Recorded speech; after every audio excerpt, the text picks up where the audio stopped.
What about overconfidence? Oh, this is my favorite. Yeah. Yeah, arrogance is not confidence, man. And Yeah. I think the key point on this is to the point about being honest with yourself. You can be overconfident because you're not actually being honest with what's going on. And I can't stress the importance of humility enough, man. Like there's some guys, again, there's always exceptions. There's some guys that can get away with it, Yeah. whatever, that are cream of the crop or got the good bounces or whatever, and they can get away with it. But for a guy like that you were mentioning earlier, it's like overconfidence will kill him Yeah. as a hockey player. That will be the his downfall. If there is to be a downfall, it's Yeah. going to be that. It's that Yeah. you're not being honest about yourself, and Yeah. you're thinking much more of yourself than what has been earned. Yeah. You know, and I think that's a big trap, especially when you're young, man. We've talked about this so many times, but you go to high school, and when you think you're the best one there, and you might be Yeah. in that Domain. environment, in that domain, with when a lot of people don't have the same skill set or athleticism or whatever, and that's what's socially valuable when you're a kid. And then you go home and your parents tell you how great you are, and whatever. You can see how easy it is to get Yeah. into that overconfident Yeah. state.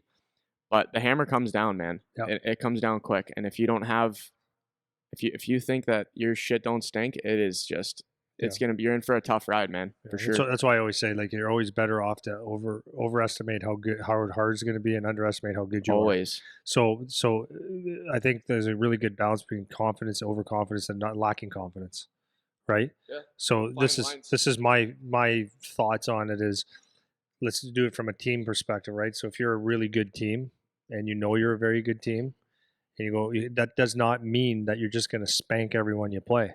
Yeah. But you can have a lot of confidence going in if you do the work, like overestimate how good the other people are going to be.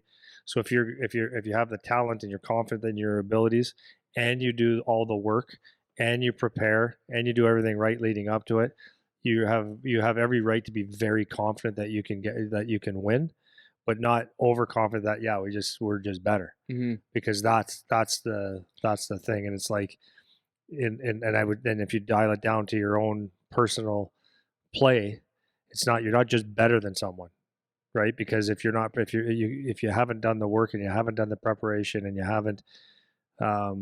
not willing to do the hard stuff when it actually gets tough, then overconfidence plays a big role, and then you just come across as arrogant. And then arrogant people or overconfident people, when they get it handed to them, what usually comes out is a pile of excuses.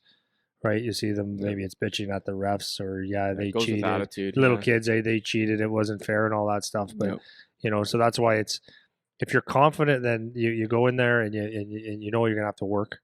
You know you're gonna have to. It's never gonna be easy, but you do the thing that got you there. And then when you win, it's like, okay, I expected to win. And when you lose, it's like it's a hard loss, because you've done everything right. Yeah, and I think the other part of it too is, if you're someone who's like a dominant player or whatever, Yeah. understand in youth hockey, minor hockey, up through, really, to honestly, unless you're playing in the OHL as a 16 to 20-year-old, or maybe like the USHL or in the BCHL. Those are maybe the three leagues I would say. You haven't played against that many good players yet. Right. So, especially before junior, if you're U16 and you're a dominant player, keep in mind you have barely played against any good players. Like, there are so many more good players that you don't even know exist yet. Yeah. So if you're dominating when you're 10, if you're dominating when you're 12, 14, 16, if it's your draft year, most of the teams you play against, in the grand scheme, like, relatively, you'll play against kids that are good in the team. But in an absolute sense, when you all things considered, it's not the 1%. You're not playing against barely any good players, especially if you play on a super team. Yeah. When most of the good players are on your team. Yeah. It's like there's schools of players that you don't even know are there yet. Yeah.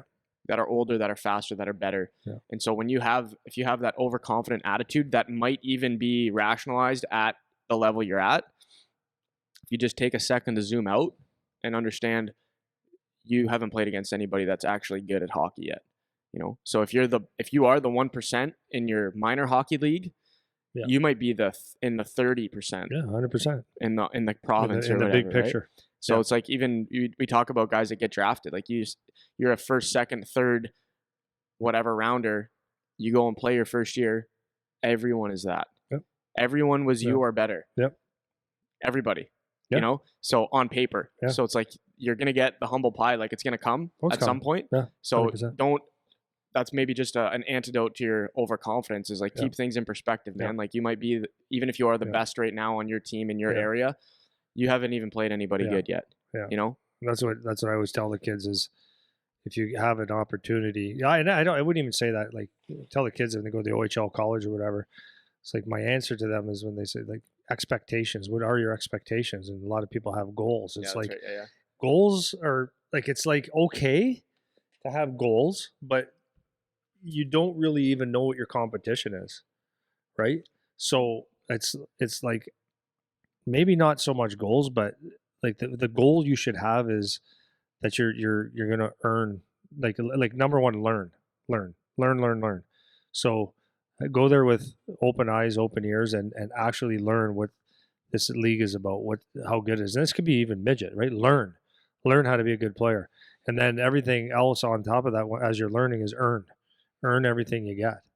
And if you do that, then then it might be okay. So let's just take junior, your first year junior or college or whatever. You go in with that mindset, and you become a regular roster player. You're not scratched. Well, a lot of people say, "Well, oh, wow, no, that's actually a thing because you're younger." But let's say that's a thing. Okay, now you can earn. Maybe it's a moving up a line, or maybe it's okay. I need to produce or get hits or go to your 5 things and do them consistently.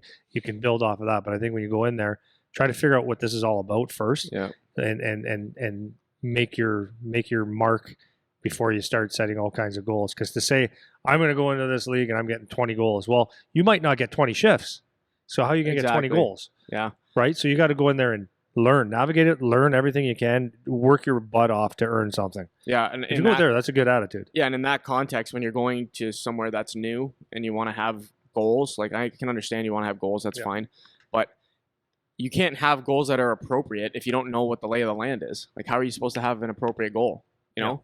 Yeah. So when you're a little bit younger and you've been playing in the same league for a few years, you can have some goals. Yeah. It's like you kind of know the competition, you kind of know who you're up against, whatever.